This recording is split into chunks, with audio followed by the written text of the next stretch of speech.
വേടൻ എന്തായാലും ചെറിയ മീനല്ല. ഇന്ത്യയുടെ പ്രധാനമന്ത്രി നരേന്ദ്രമോദിയെ തന്നെ ആക്ഷേപിക്കുന്ന പാട്ടുകളുമായി വേടൻ രംഗത്ത് വന്നിട്ടുണ്ട്. അതിൻ്റെ പഴയ വീഡിയോകൾ ഇപ്പോൾ പ്രചരിക്കുകയാണ്. അതിന് പിന്നാലെയാണ് BJPയുടെ കൗൺസിലർ തന്നെ NIAക്ക് ഉൾപ്പെടെ പരാതി നൽകിയിരിക്കുന്നത്. അങ്ങനെ വേടൻ മുൻകാലങ്ങളിൽ ഉൾപ്പെടെ തെറ്റായ വഴിയിലൂടെയാണ് സഞ്ചരിക്കുന്നത്. സംശയം എന്താ? തെറ്റായ വഴികളിലൂടെ ആണല്ലോ. കഞ്ചാവ് എന്ന് പറയുന്ന തെറ്റായ വഴികളിലൂടെ സഞ്ചാരത്തിന് ഉള്ള ഒരു സാധനമാണല്ലോ. ഇവിടെ നമ്മളൊന്ന് മനസ്സിലാക്കണത് കൂളായിട്ട് എടുത്താൽ മതി. ഈ കഞ്ചാവ് അടിച്ചു കഴിയുമ്പോൾ പലർക്കും പലതരത്തിലുള്ള അനുഭൂതിയാണ്. ചിലർക്ക് ഇത് ആകാശത്തിലൂടെ ഇങ്ങനെ നമ്മൾ സഞ്ചരിക്കുന്നതായിട്ട്, ഭാരമൊന്നുമില്ലാതെ തൂവൽ പോലെ ഇങ്ങനെ സഞ്ചരിക്കുന്നതായിട്ട് തോന്നും. പലതരം അനുഭൂതികളുടെ കൂട്ടത്തിൽ ചിലർക്ക് അങ്ങനല്ല, ഇന്ന് കവിത വന്നു കളയും. ആ കഞ്ചാവിൻ്റെ ലഹരിയുള്ള സമയത്ത് കവിത വരുള്ളൂ, അത് പാടാനുമൊക്കെ തോന്നും.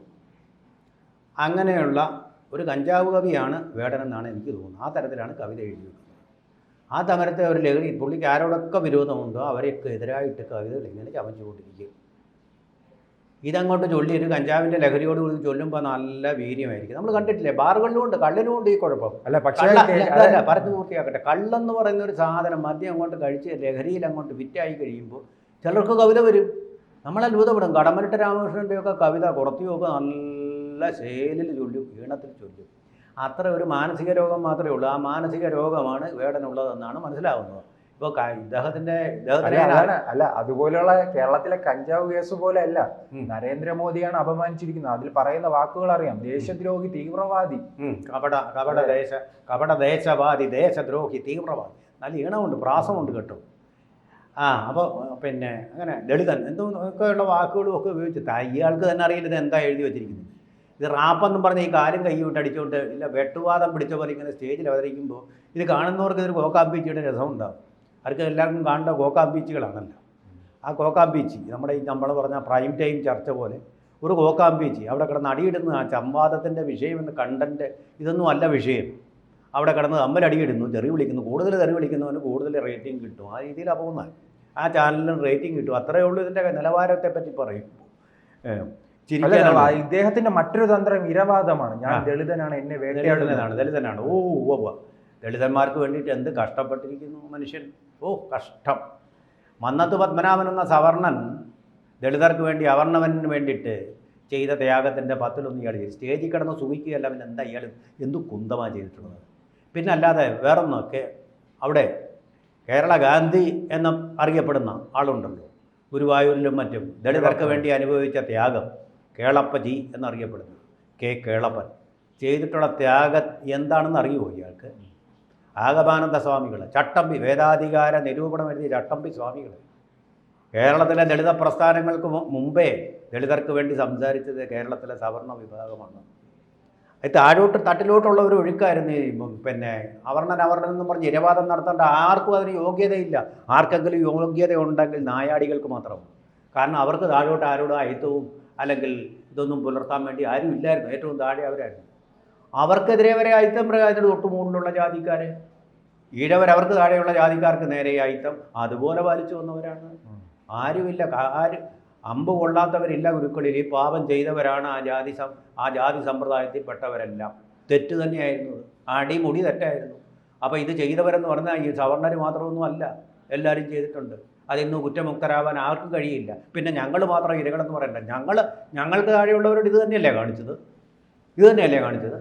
എന്നിട്ടിപ്പോൾ സംവരണത്തിൻ്റെ ആനുകൂല്യങ്ങൾ വാങ്ങിക്കുന്നത് ഇത് സമ്പ്രദായം പുലർത്തിയിരുന്നവർ തന്നെയാണ്. സംശയം എന്താ? ദളിതർ തന്നെ സമ്മതിക്കുന്ന കാര്യമാണിത്. അതുകൊണ്ട് അങ്ങനെയൊന്നും മേനി ആരും നടിക്കുകയൊന്നും വേണ്ട. നമ്പൂതിരിമാർ അതുപോലെ സവർണർ ഒക്കെ കാണിച്ച മാടമ്പിത്തം, നാടുവാഴി പ്രഭുത്വം ഒക്കെ തെറ്റ് തന്നെയാണ്, ഒരു സംശയമില്ല. നീചമാണ്. അത് തിരുത്താനുണ്ടായ ശക്തികളും അത് VT വട്ടത്തിരിപ്പാടിനെ പോലെ ആഗമാനന്ദ സ്വാമികളെപ്പോലെയൊക്കെ ആൾക്കാർ അതിനുള്ളിൽ നിന്ന് തന്നെ വന്നവരാണ്. അതാണ് അതിൻ്റെ അന്തസ്സെന്ന് പറയുന്നത്. അതിനുള്ളിൽ നിന്ന് തിരുത്തൽ വന്നു, വിപ്ലവം വന്നു. പക്ഷേ ഇപ്പോഴും ഉണ്ടല്ലോ അന്യമതക്കാരുടെ തല വെട്ടിക്കഴിഞ്ഞാൽ നേരെ സ്വർഗത്തിലേക്ക് പോകാമെന്ന് വിശ്വസിക്കുന്ന അന്ധവിശ്വാസം. 21-ാം നൂറ്റാണ്ടിൻ്റെ കാടത്തം. അതിൻ്റെ പേരിലാണ് ഏറ്റവും അധികം ആൾക്കാർ ഇപ്പോഴും നടന്നുകൊണ്ടിരിക്കുന്നത്, കൊല്ലപ്പെട്ടുകൊണ്ടിരിക്കുന്നത്. നിഷേധിക്കാൻ പറ്റുമോ? ആ ഒരു അന്ധവിശ്വാസത്തിൻ്റെ പേരിലാണ് ലോകമെമ്പാടും. ഇത് ഇന്ത്യയിലെയോ കേരളത്തിലെയോ പ്രശ്നമല്ല. അതിനെതിരെ ഒരു വാക്ക് പോലും വേടൻ എഴുതിയിട്ടുണ്ടോ, പറഞ്ഞിട്ടുണ്ടോ? അതെന്തേ മറച്ചു വയ്ക്കുന്നത്? ഹിരൺമയേന പാത്രേന സത്യം മൂടപ്പെട്ടിരിക്കുന്നു.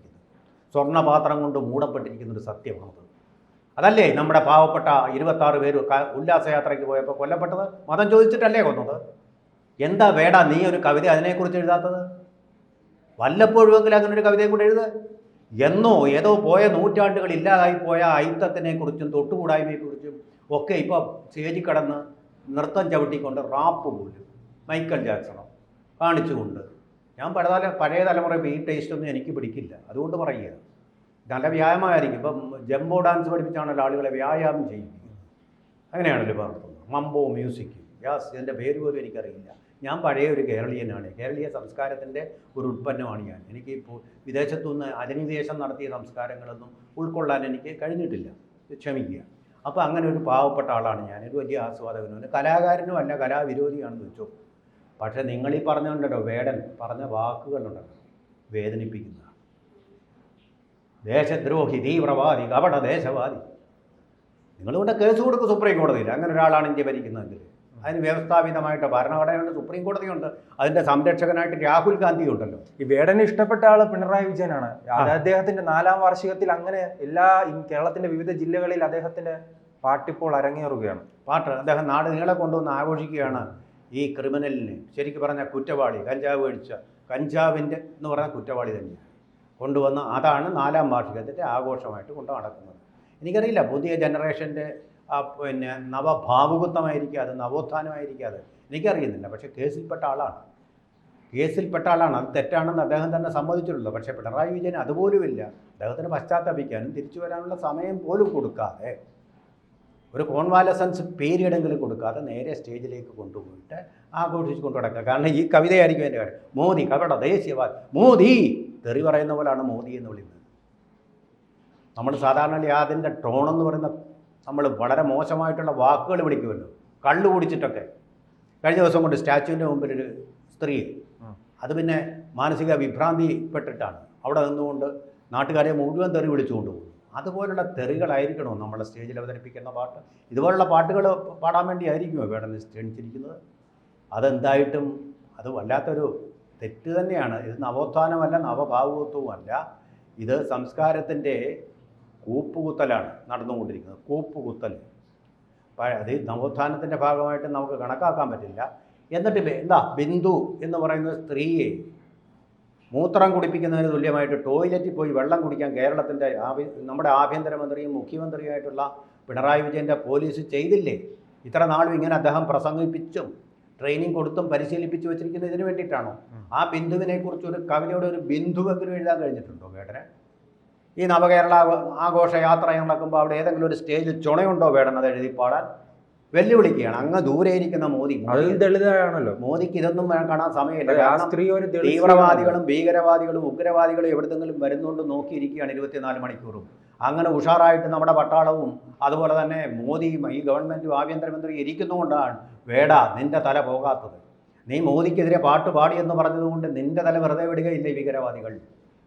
എവിടെ വേണമെങ്കിലും ബോംബെ മഹാനഗരത്തിൽ വരെ ആക്രമിച്ചിരുന്നു കോൺഗ്രസിൻ്റെ ഭരണകാലത്ത്. ഒരു ആരെയും വെറുതെ വിട്ടില്ല, ഒരു ദളിതനെയും വെറുതെ വിട്ടില്ല. കണ്ടവരെ എല്ലാം ഇന്ത്യക്കാരാണെന്നുള്ള പേരിൽ മുസ്ലിങ്ങളെ പോലും വെറുതെ വിട്ടില്ല. ഇപ്പോൾ പഹൽഗാമിൽ വന്നപ്പോഴാണ് പരിഷ്കാരം വന്നത്. മതചിഹ്നങ്ങൾ നോക്കിക്കൊണ്ട് വെടിവെക്കുക. അപ്പോൾ ഇങ്ങനെ പോയി കഴിഞ്ഞാൽ ആ ഭീകരവാദികൾ വന്നാൽ, മറ്റൊരു മതത്തിലെ ആളിനെ കൊന്നാൽ ഞങ്ങൾക്ക് സ്വർഗം കിട്ടുമെന്ന് വിശ്വസിപ്പിച്ച് വെച്ചിരിക്കുന്ന ആ ഭീകരവാദികൾ വന്നാൽ വേടാ നിൻ്റെ തലയും പോകും, വേടാ നിൻ്റെ തലയും പോകും എന്നുള്ള പരാതി കൊടുത്തിട്ടുണ്ട്. ഇനി ഒരു എന്നെ അന്വേഷണത്തിന് ഇറങ്ങുമോ? പരാതി കൊടുത്തിട്ടുണ്ടല്ലോ BJP കൗൺസിലർ. BJPക്കാർക്ക് ഇതൊന്നും മൈൻഡ് ചെയ്യും, കൗൺസിലർക്ക് ഇതൊന്നും മൈൻഡ് ചെയ്യാൻ പോകുന്നു വേടനെ. പക്ഷേ NIAക്കാണ് പരാതി നൽകിയിരിക്കുന്നത്. NIAക്ക് പരാതി NIA തന്നെ കണ്ടുപിടിക്കുക ചെയ്ത, പരാതി കൊടുത്തല്ല കേസ് എടുക്കുന്നത്. എവിടെ ഇന്ത്യക്ക് ഇയാൾ കിടന്ന് ചുമ്മാ ഒരു ലഹരി മരുന്നിൻ്റെ ഒരു ലഹരിയിൽ ഇങ്ങനെ പാട്ട് പാടിയെന്ന് വിചാരിച്ച് ഈ പാട്ട് കൊണ്ട് എന്തെങ്കിലും ഇപ്പോൾ ഇവിടെ ഇരുന്ന് നായ്ക്കൾ കുറയ്ക്കാറുണ്ടോ? നായ്ക്കൾ ആകാശത്തേക്ക് നോക്കി ചന്ദ്രബിംബത്തെ കണ്ട് കുറയ്ക്കാറുണ്ടല്ലോ. ചന്ദ്രൻ എന്തെങ്കിലും തിളക്കത്തിന് കോട്ടം സംഭവിക്കുന്നു. നമ്മുടെ രാജ്യത്തിന് ഇതുകൊണ്ടൊരു കോട്ടവും സംഭവിക്കാനില്ല. ഒരു കുൽസിത രാജ്യദ്രോഹ പ്രവർത്തനവും അല്ല. അദ്ദേഹത്തിന് കുറച്ച് സന്തോഷം കിട്ടും മോദിയെ 10 തെറി പറഞ്ഞാലെങ്കിൽ. അങ്ങനെ പലർക്കും കിട്ടുന്നുണ്ട്, അതിൻ്റെ ഒരു ആശ്വാസം കിട്ടുന്നുണ്ട് പലർക്കും. മോദിയെ 10 തെറി പറഞ്ഞു കളയുന്നു പലർക്കും ആശ്വാസം കിട്ടാറുണ്ട്. ആശ്വാസം കിട്ടിക്കോട്ടെ, ഇന്ത്യക്ക് ഒരു കുന്തവും സംഭവിക്കാറില്ല. പക്ഷേ വേടാ നിൻ്റെ തല സംരക്ഷിക്കുന്നത് ഈ രാജ്യത്തെ പട്ടാളക്കാരാണെന്നുള്ള കാര്യം. ആ പട്ടാളത്തെ നിയന്ത്രിക്കുന്നത് ജാഗരൂകമായിട്ട് ഇൻ്റലിജൻസോടുകൂടി നിയന്ത്രിക്കുന്നത് മോദിയാണ്. നമ്മുടെയൊക്കെ തല പോകാതിരിക്കാൻ കാര്യം അതാണ്. കാരണം നമ്മളെല്ലാം അന്യമതസ്ഥരാണ്. ഇപ്പോൾ താങ്കൾ ഏത് മതക്കാരനായാലും ശരി, താങ്കളുടെ തല ഭീകരവാദികൾ ഉള്ളിടത്തോളം സുരക്ഷിതമല്ല. ലോകം നേരിടുന്ന ഏറ്റവും വലിയ ഭീഷണി, ഇപ്പോൾ നേരിടുന്ന ഭീഷണി എന്ന് പറയുന്നത് തീർച്ചയായിട്ടും തീവ്രവാദമാണ്. പോയ കാലങ്ങളിൽ അത് ഈ പറഞ്ഞ തൊട്ടുകൂടായ്മ, തീണ്ടിക്കൂടായ്മ, ഇതൊക്കെ ആയിരിക്കും, വിവേചനം, ഇതൊക്കെ ആയിരിക്കാം. അതിൽ നിന്ന് ആരും കുറ്റവിമുക്തരല്ല എന്നൊരു സത്യം കൂടി നമ്മൾ ഉൾക്കൊള്ളണം. നമ്മളെല്ലാം കൂടി നടത്തിയ കാര്യമാണത്. ഹിന്ദുമതത്തിൽ എല്ലാവരും കൂടി നടത്തിയ ഒരു കാര്യമാണെന്നുള്ള കുറ്റത്തിൽ നിന്ന്, ആ ദുരന്തത്തിൽ നിന്ന് മോചിപ്പിച്ചത് ഹിന്ദുമതത്തിൽ തന്നെ പരിഷ്കരണവാദികളാണ്. അവർക്കാർക്കും മരണത്തെ നേരിടേണ്ടി വന്നില്ല എന്നുള്ള സത്യം കൂടി ഒന്ന് ഓർമ്മിക്കുന്നത് നന്നായിരിക്കും. കൂടുതൽ വാർത്തകളും വിശേഷങ്ങളും നിങ്ങളിലേക്ക് എത്താൻ ABC മലയാളം സബ്സ്ക്രൈബ് ചെയ്യുക, ബെൽ ബട്ടണും അമർത്തുക.